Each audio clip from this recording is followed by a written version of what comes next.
Last topic के अंदर हम लोगों ने देखा था प्राइवेट आईपी और पब्लिक आईपी के बारे में। मैंने आपको एक्सप्लेन किया था कि प्राइवेट आईपी क्या है और पब्लिक आईपी क्या है, वो मैंने आपको पूरा एक्सप्लेन किया और उसका रेंज भी बताया, पब्लिक का और प्राइवेट का, ये दोनों चीज़ें आपको बताई। अब हम लोग कुछ प्रैक्टिकल भी देखने वाले हैं आज कि हमारा जो सिस्टम के अंदर जो आईपी है वो किस तरह ऐड करेंगे, कौन सी रेंज का आईपी डालोगे तो सिस्टम नहीं लेगा, कौन सी आईपी का रेंज डालोगे सिस्टम एक्सेप्ट करेगा।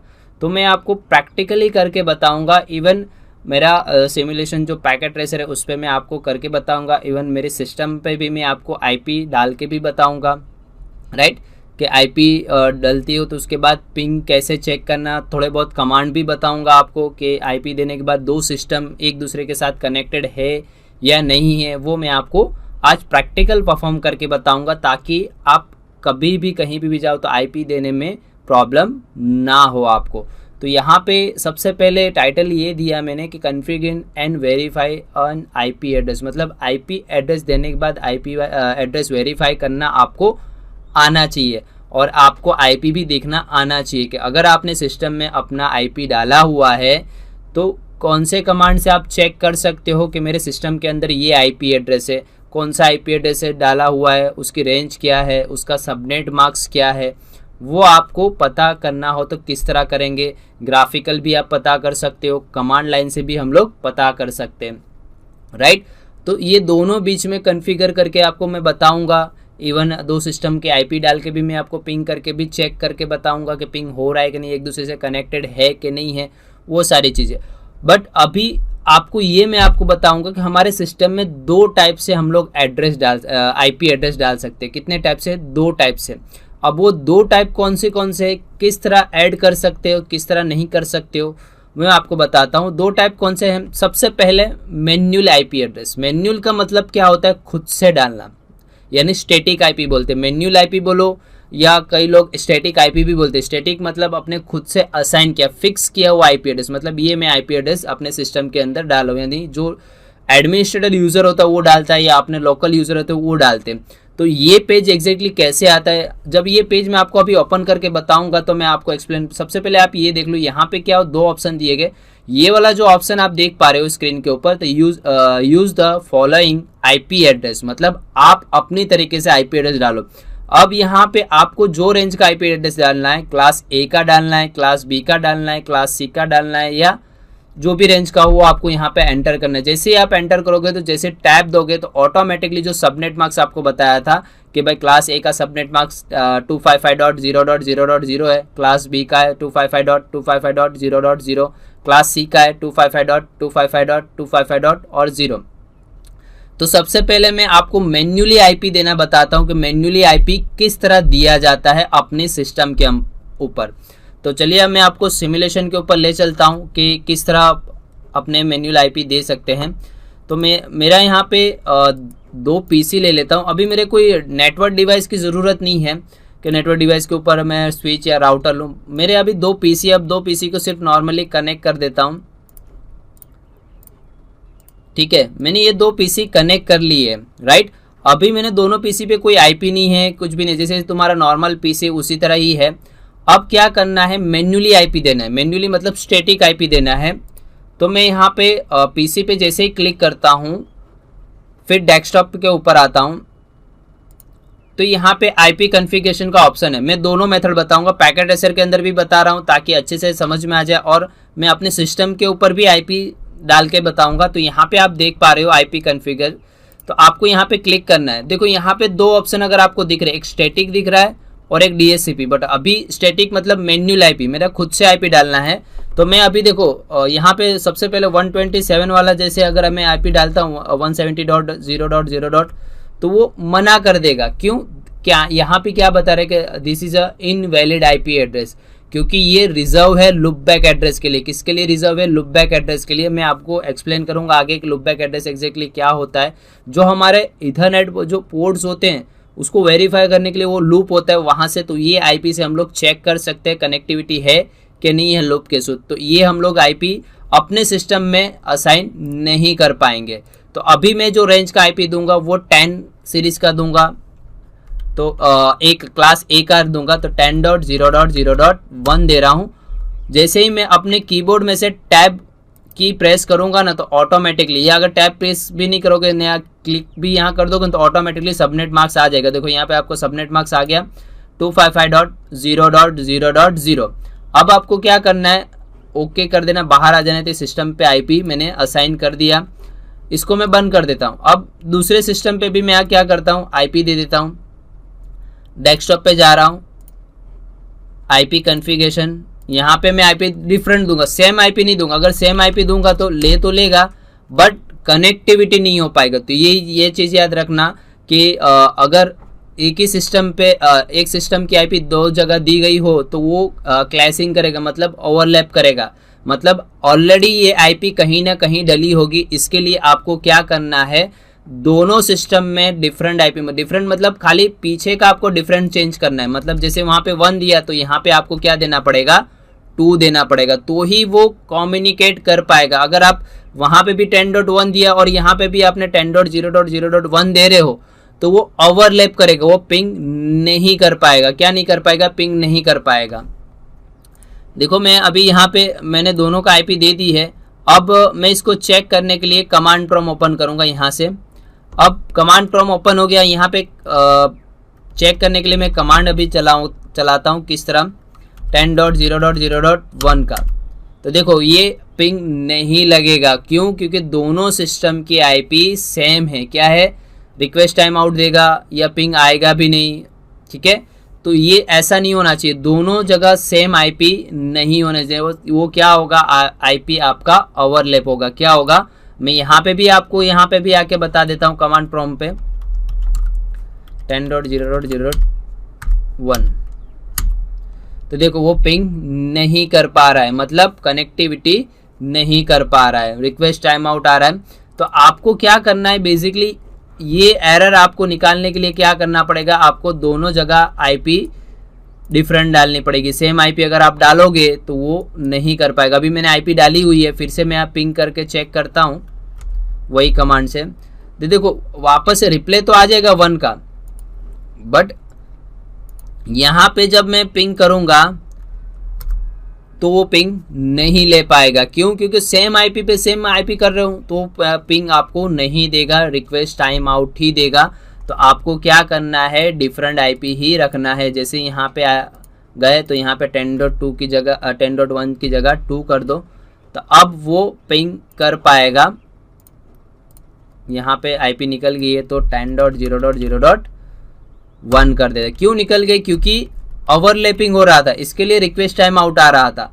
अब मैं पिंग करके चेक करूंगा कमांड प्रॉम्प्ट के अंदर, तो देखो अब कनेक्टिविटी आएगा। अभी फर्स्ट पीसीयू पे तो यहाँ पे 2 डालूंगा तो देखो यहाँ पे रिप्ले फॉर TTLC यहाँ पे दिख रहा है, आ रहा है, मतलब अब कनेक्टिविटी कंप्लीटली हो रहा है। और यहाँ पे भी मैं कमांड प्रॉम्प्ट पे आके चेक करूँ, PING पिंग करके 10.0.0.1, तो देखो यहाँ पे पिंग आना चालू हो गया, देख रहे हो यहाँ पे, ठीक है। तो ये क्या है कि आपका पूरा चीज़ को वो क्या करता है, मैनेज करता है डिटेल। मतलब अगर दोनों जगह सेम आईपी होगी 10.1 और 10.1 तो वो पिंग नहीं कर पाएगा। एक को पिंग कर पाएगा बट दूसरे सिस्टम को पिंग नहीं कर पाएगा। अपने सिस्टम की पिंग की कनेक्टिविटी ले लेगा बट वहाँ पे 1 है तो वो रिक्वेस्ट टाइम आउट देगा, राइट। तो ये मैन्युअली आईपी दिया मैंने पैकेट ट्रेसर पे बताया। अब मेरे सिस्टम के ऊपर बताता हूँ कि मेरे सिस्टम के ऊपर जो आईपी है तो कहाँ से आईपी दे सकते हो। तो एक यहाँ पे आप देख पा रहे हो, यहाँ पे राइट क्लिक करके open network sharing centre open करके उसके बाद यहाँ पे आपको चेंज अडेप्टर सेटिंग दिखेगा। देखो यहाँ पे आप देख पा रहे हो, ये हमारा चेंज अडेप्टर सेटिंग। जैसे ही आप क्लिक करोगे तो आपके सामने इथरनेट पोर्ट, इथरनेट का एक ड्राइवर्स आएगा। अगर ये ड्राइवर इंस्टॉल होगा तो ही आप आईपी दे सकोगे। अगर आपके सिस्टम के अंदर NIC कार्ड का जो ड्राइवर जो होता है वो अगर लैन पोर्ट का ड्राइवर इंस्टॉल नहीं होगा तो ये यहाँ पे आप आईपी नहीं दे पाओगे। तो मेक श्योर आपको इतना श्योर करना है कि मेरे सिस्टम के अंदर पहले लैन ड्राइवर अवेलेबल है या नहीं है। अगर लैन ड्राइवर नहीं है तो आप आईपी असाइन नहीं कर पाओगे, ये याद रखना, राइट। तो आपको क्या करना है, सबसे पहले जैसे मैंने ये स्टेप किया, आपको चेक करना है कि लैन ड्राइवर अवेलेबल है या नहीं। अगर नहीं है तो आपको वो सिस्टम का लैन ड्राइवर इंस्टॉल करना पड़ेगा। जो भी मॉडल है वो आपको डाउनलोड करके, आपको ईथरनेट का जो ड्राइवर है वो आपको डाउनलोड करके इसको इंस्टॉल करवाना पड़ेगा। अब इसको आईपी देना हो तो राइट क्लिक करके प्रॉपर्टीज़ में जाऊंगा, प्रॉपर्टीज़ ओपन होगा। उसके बाद यहाँ पे आपको इंटरनेट प्रोटोकॉल वर्जन 4 यानी टीसीपी आईपी दिखेगा। वहाँ पे जैसे ही क्लिक करोगे प्रॉपर्टीज़ में जाओगे। ऑलरेडी मेरा पीसी के अंदर इंटरनेट तो चल ही रहा है, बट अगर मैं यहाँ पे स्टेटस बताऊँ तो देखो मेरे सिस्टम, राइट क्लिक करके स्टेटस में जाएंगे, उसके बाद डिटेल्स में जाएंगे ना, तो देखो यहाँ पे ऑलरेडी मेरा सिस्टम में इंटरनेट तो चल रहा है, तो उसका default gateway, default DNS server, DHCP server, but मेरा सिस्टम का जो आईपी एड्रेस है 192.168.1.9 है। मतलब ये अभी डीएचसीपी पे चल रहा है, मतलब जो इंटरनेट के राउटर के थ्रू जो आईपी मिल रही है उसमें से पूल बने होते, वो पूल के हिसाब से मुझे आईपी एड्रेस मिल रहा है। कोई भी आईपी की रेंज मुझे मिल जाएगी। और ये मेरा फिजिकल एड्रेस है, मतलब जो मेरा सिस्टम का जो फिजिकल एड्रेस होता है वो यहाँ पे बताता है। बट अभी ये मेरा डीएचसीपी चल रहा है, मुझे अपना स्टैटिक आईपी भी देना है तो मैं दे सकता हूँ। यही रेंज का मैं आईपी दूंगा, मेरा इंटरनेट ना बंद हो इसके लिए मैं यही रेंज का आईपी देता हूँ। तो राइट क्लिक करूँगा, प्रॉपर्टीज़ के अंदर जाऊँगा, इंटरनेट प्रोटोकॉल वर्जन के अंदर जाऊँगी, यहाँ पे बाद प्रॉपर्टीज़ पे क्लिक करोगे तो देखो यहाँ पे अभी ऑप्टेन आईपी चल रहा है, obtain an IP address automatically, मतलब ऑटोमेटिकली आईपी एड्रेस मिला चल रहा है। बट अभी मैं क्या करना, मुझे मैन्युअली देना है, वही रेंज का आईपी देना है मैन्युअली। तो मैं यहाँ पे ये वाला ऑप्शन क्लिक करूंगा, use the following IP address, और मैं यहाँ पे क्लास सी का जो अभी मेरे सिस्टम का आईपी एड्रेस है 192.168.1.9 कर दूंगा। जैसे टैब प्रेस करूंगा तो ऑटोमेटिकली 255.255.255.0 मतलब NNNH, मतलब जैसे मैंने नेटवर्क स्ट्रक्चर के बारे में बताया तो वो यहाँ पे आ जाएगा। अब यहाँ पे डिफ़ॉल्ट गेटवे, जैसे मैंने नेटवर्क डिवाइस के अंदर एक डिफ़ॉल्ट गेटवे का प्रैक्टिकल भी सिमुलेशन के ऊपर बताया था, तो मेरा जो इंटरनेट का जो डिफ़ॉल्ट गेटवे राउटर का जो आईपी है वो 192.168.1.1 है। मुझे ये करना ज़रूरी है, अगर ये डिफ़ॉल्ट गेटवे नहीं दूंगा तो मेरे सिस्टम में इंटरनेट बंद हो जाएगा, क्योंकि उसका रास्ता ही वहीं से डेटा एक्सेस करने का है। तो मैं यहाँ पे दूसरे आईपी भी नहीं डालूँ तो भी चलेगा, पर जैसे मैं ओके करता हूँ, क्लोज करता हूँ, तो ये मेरा इसने स्टैटिक आईपी ले लिया। अब चेक करने के लिए राइट क्लिक, मैं कमांड से भी आपको बताऊंगा। मेरे सिस्टम में देखो इंटरनेट अभी बंद हो चुका है, वापस से चालू हो जाएगा। स्टेटस के अंदर जाता हूँ, डिटेल के अंदर जाता हूँ, तो देखो यहाँ पे आईपी आ गया 192.168. ये मैंने स्टैटिक आईपी डाला हुआ है। अब मैं आपको चेंज करके बताता हूँ दूसरी कोई आईपी यहाँ पे एक्सेस कर रहा है कि नहीं कर रहा है। तो वही जा रहा हूँ, प्रोटोकॉल प्रॉपर्टीज़, वापस ये वाला करके मैं यहाँ पे आईपी देता हूँ 192.168.1.52 दे देता हूँ, और सबनेट मार्क्स गेटवे जो डिफ़ॉल्ट गेटवे 192.168.1.1, ठीक है। फिर ओके करता हूँ, देन क्लोज।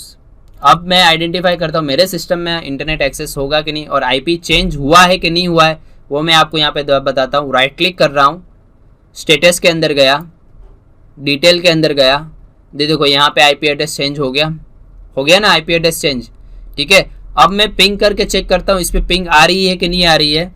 तो विंडो आर करोगे, विंडो आर करके आपको यहाँ पे कमांड टाइप करना है, पिंग आईपी एड्रेस जो है 192.168.1.52 जो मैंने डाला हुआ है वो, ठीक है। देखो आ रहा है पिंग, मतलब मेरा इंटरनेट एक्सेस है। मतलब मेरे राउटर के अंदर एक पूल बना होगा, 1 से लेके 255 तक होगा, मतलब 512 तक भी होगा, 255 भी तक होगा, यानी डीएचसीपी की जितनी रिक्वायरमेंट होगी उतना वो आईपी होगा, तो मुझे इंटरनेट एक्सेस करने दे देगा। तो ये क्या हुआ, स्टैटिक आईपी हुआ। क्या हुआ, स्टैटिक आईपी मैंने डाला, मैन्युअली आईपी आपको डाला किस तरह, वो सारी चीज़ें। ओके, तो ये एक मेथड है, आप यहाँ से भी ओपन कर सकते हो नेटवर्क एडेप्टर। जैसे मैं यहाँ पे बता रहा हूँ आपको कि यहाँ पे राइट क्लिक करके ओपन नेटवर्क शेयरिंग सेंटर, उसके बाद चेंज एडेप्टर सेटिंग सेंटर, फिर यहाँ पे राइट क्लिक, प्रॉपर्टीज़ के अंदर जाके इंटरनेट प्रोटोकॉल वर्जन 4 पे क्लिक करके फिर आपको जो है, अभी मेरा डीएचसीपी चल रहा है, मैंने अभी स्टैटिक हटा दिया है, तो डीएचसीपी यहाँ से आप क्लिक करके यहाँ से using the following static IP आप ऐड कर सकते हो, राइट। अदरवाइज आपको अगर एक्स्ट्रा आईपी डालनी हो तो यहाँ पे एडवांस ऑप्शन आता है। एडवांस ऑप्शन के अंदर अभी यहाँ पे DHCP अनेबल है। तो अब अगर आपको एक्स्ट्रा कोई गेटवे आपके पास है, कोई दूसरा ऑटो में दूसरा राउटर अगर चल रहा है या दूसरा आपका इंटरनेट एक्सेस हो रहा है या दूसरे सर्वर पे चल रहा है, तो उसका गेटवे आप यहाँ पे डाल सकते हो। 192.168.1.2 का है तो आप यहाँ पे डाल सकते हो, या फिर इस तरह भी होगा 100.200.100.1 कुछ इस तरह आपका सर्वर हो तो आप यहाँ पे ऐड करवा के आपका गेटवे आप यूज़ कर सकते हो। इस तरह स्टैटिक आईपी भी आप डालोगे ना तो आप एक से ज़्यादा आईपी यूज़ कर सकते हो, गेटवे भी। बट अभी DHCP चल रहा है तो यहाँ पे ऐड का ऑप्शन नहीं आ रहा है, क्योंकि वो पुल के हिसाब से वो आईपी एड्रेस आपको देता है, राइट। तो ये मेथड भी आप ओपन कर सकते हो। दूसरा मेथड है, एक कमांड लाइन है, जो कमांड लाइन आपको यहाँ पे बता दूँ, जो है ncpa.cpl। ये कमांड आप लिख लेना। इससे बेनिफिट क्या होगा कि डायरेक्टली आप ये कमांड एंटर करोगे ना, ऑटोमेटिकली आपको यहाँ पे नेटवर्क अडेप्टर पे ला देगा। कहाँ पे ला देगा? नेटवर्क अडेप्टर पे ला देगा, राइट। तो ये कमांड आपको लिख लेना है। मैं आपको नोटपैड के अंदर दिखा देता हूँ कि वो एग्जैक्टली कौन सा कमांड आपको अगर यहाँ पे नहीं दिख रहा हो तो ये कमांड ncpa.cpl, ये जैसे ही आप रन कमांड पे टाइप करोगे ऑटोमेटिकली आपका नेटवर्क एडेप्टर ओपन हो जाएगा। जितना शॉर्टकट यूज़ करोगे उतना बेनिफिट रहेगा, फास्टली काम होगा, ठीक है। मैं आपको आगे भी नेटवर्क के कमांड्स बताऊंगा, उसका यूज़ भी बताऊंगा, किस तरह यूज़ कर सकते हैं वो सारी चीज़ें, ठीक है। तो ये मैंने स्टैटिक आईपी आप डाल के बताया। सिस्टम के अंदर जो आप मैन्युअली आईपी हम लोग असाइन करते हैं वो मैंने आपको बताया। अब मैं आपको बताना चाहता हूं ऑटोमेटिकली आईपी एड्रेस, जो मैंने अभी प्रैक्टिकल के अंदर दिया था। यहाँ पे एक प्रोटोकॉल यूज होता है जिसका नाम है DHCP। कौन सा प्रोटोकॉल है? DHCP। ये क्या करता है कि इनकेस राउटर के अंदर DHCP एक पूल होता है, वो पूल के अंदर आपको एक रेंज डाल देनी होती है। वो क्या करेगा? ऑटोमेटिकली ये प्रोटोकॉल क्या करेगा, जो सिस्टम के अंदर जो सर्वर के साथ जो कनेक्टेड रहेगा, उसके बाद जो क्लाइंट उसके बनेंगे वो ऑटोमेटिकली सब क्लाइंट को वो आईपी दे देगा। मतलब आपको सिर्फ यही ऑप्शन आपको सिलेक्ट करना रहेगा, obtain an IP address, and automatically वो ऑटोमेटिकली आईपी एड्रेस भी दे देगा, डिफॉल्ट गेटवे भी दे देगा, DNS भी आईपी दे देगा, डिफॉल्ट सर्वर का आईपी भी देगा, सारी चीजें दे देगा। बट वो आपको जहां से DHCP प्रोटोकॉल ऑन करवाना है वहां पे आपको ये चीज करनी पड़ेगी। तो मैं आपको पैकेट ट्रेसर के सिमुलेशन के ऊपर ले जाऊं, मैं आपको वो सर्वर बना के और उस पर DHCP सर्वर एग्जैक्टली वर्क कैसे करता है वो भी मैं बता दूंगा। पहले मैं सबको डिलीट कर देता हूं। तो देखो मेरा यहाँ पे सर्वर में एक यहाँ पे ले रहा हूँ। अब ये सर्वर के अंदर सारी चीज़ें, और मैं कम से कम 5 PC ले रहा हूँ ताकि मैं आपको ऑटोमेटिकली आईपी असाइन करके आपको बता सकूँ, राइट।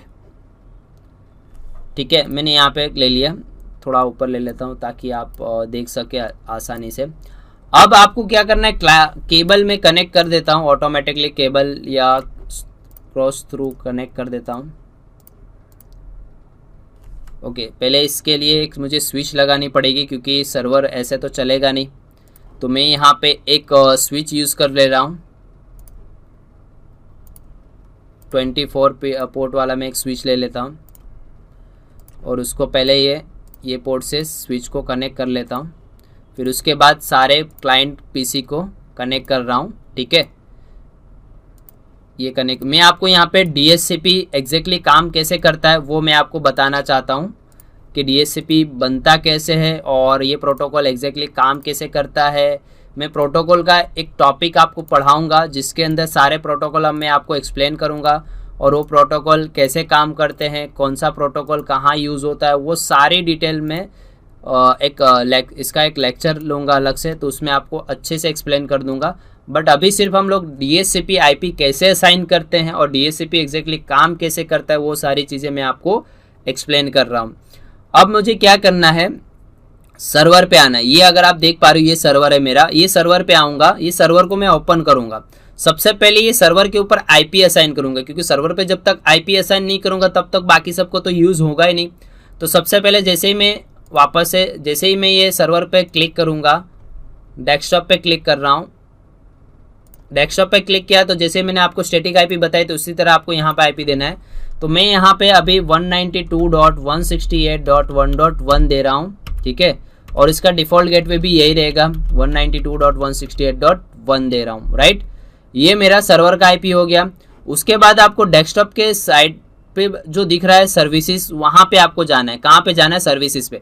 तो सर्विसेज होती है, ये सर्विस होता है प्रोटोकॉल। अगर आप ये सर्विस ऑन नहीं करते हो तो DHCP वर्क नहीं हो पाएगा। तो आपको देखो आपके सामने यहाँ पे HTTP है, DHCP है, DHCP वर्जन 6 है, TFTP है, DNS है, ट्रिपल है, ये सारी चीज़ें। बट अभी मुझे क्या करना है? DHCP को ऑन करना है। क्या करना है? देखो यहाँ पे DHCP सर्विस होती है सर्वर के अंदर, ये ऑफ है, तो इसको मैं क्या कर दूंगा? ऑन कर दूंगा। और सर्वरपुर का जो भी नाम रख दूं, जैसे मैं यहाँ पे टोनी डाल देता हूँ, ठीक है, ये डाल दिया। ऑलरेडी बाय डिफॉल्ट एक तो होता ही सर्वरपुर के अंदर, बट मैं यहाँ पे IP डाल दूंगा डिफॉल्ट गेटवे, जैसे 192.168.1.1, और DNS सर्वर भी मैं डाल देता हूँ, वही आएगा 192.168.1.1, ठीक है। अब ये जो स्टार्टिंग IP है वो 1.1 से चालू होगा, 1.0 से। यहाँ पे मैं 1.2 कर देता हूँ, मतलब मेरा IP जो स्टार्टिंग रेंज कहाँ से होगा? यहाँ से होगा, ठीक है। और यहाँ पे देखो मैक्सिमम नंबर ऑफ यूजर कितना है? 255 तक। आप चाहो तो 512 PC को भी आप IP असाइन कर सकते हो, या इतना भी आप दे सकते हो। लिमिटेड है इसमें, आप जितना चाहो उतना कर सकते हो।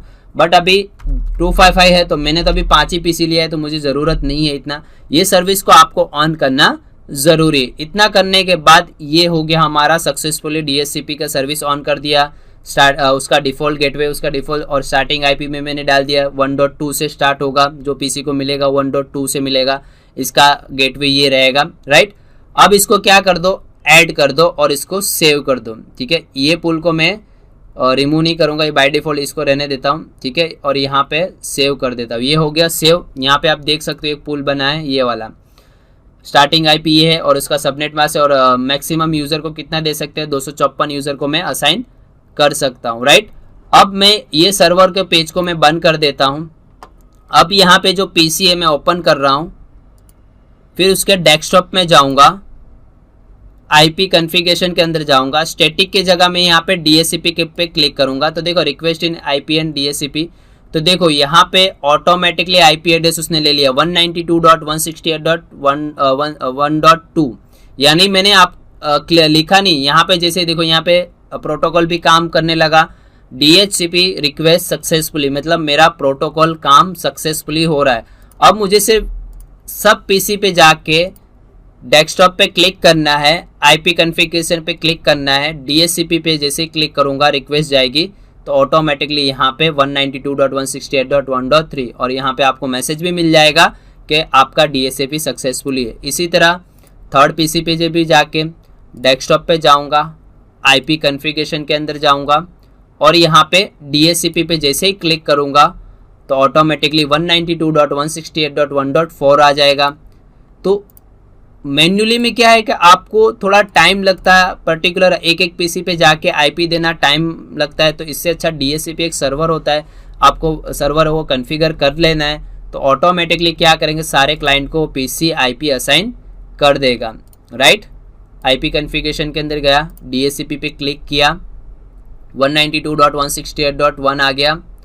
फिर उसके बाद फिर यहाँ पे आपको क्लिक करना है कॉन्फ़िगरेशन के अंदर, सॉरी डेस्कटॉप पे आए, IP कॉन्फ़िगरेशन के अंदर आया, DHCP पे क्लिक किया, राइट, 7 हो गया। फिर उसके बाद 8 नंबर के PC है, वहाँ पे भी डेस्कटॉप में आया, IP कॉन्फ़िगरेशन के अंदर DHCP पे क्लिक किया, तो ऑटोमेटिकली तो देखो 8 PC का IP मैंने विद इन 50 सेकंड के अंदर या 40 सेकंड के अंदर मैंने दे दिया। और अब मैं चेक कर रहा हूँ कि पिंग लग रहे हैं कि नहीं लग रहे हैं। तो यहाँ पे आप देख सकते हो मैसेज है, तो मैं यहाँ से एक पैकेट यहाँ से भेज रहा हूँ, देखो सक्सेसफुली हो रहा है, मतलब सब PC का IP यहाँ पे कनेक्टिविटी हो गया एक दूसरे के साथ।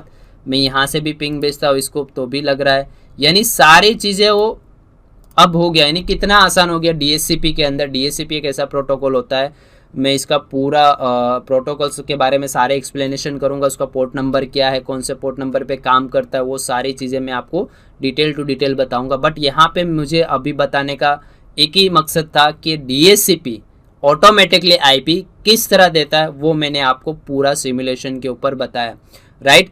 अब इतना ये सर्वर मतलब इसके अंदर एक विंडोज़ ऑपरेटिंग सिस्टम आती है, जो सर्वर होते हैं उसके अंदर ये सर्विसेज होती है। हमारे विंडोज़ ऑपरेटिंग सिस्टम में भी होता है, और जो इंटरनेट का जो राउटर होता है उसमें भी हमारा DHCP सर्विस होती है, प्रोटोकॉल्स होता है, सेटअप्स रूल्स होते हैं। जब मैं प्रोटोकॉल पढ़ाऊँगा तो अच्छे से पढ़ाऊँगा तो आपको एग्जैक्टली समझ में आएगा कि हमारा प्रोटोकॉल कैसे काम करता है, ये प्रोटोकॉल कहाँ पर काम करता है, और ये प्रोटोकॉल का यूज़ कहाँ कहाँ किया जाता है। बट अभी मेरा मकसद एक ही था कि DHCP ऑटोमेटिकली IP हमारे सिस्टम में किस तरह मिलता है और कैसे वो काम करता है, और पिंग होता है कि नहीं हो पाता है, राइट।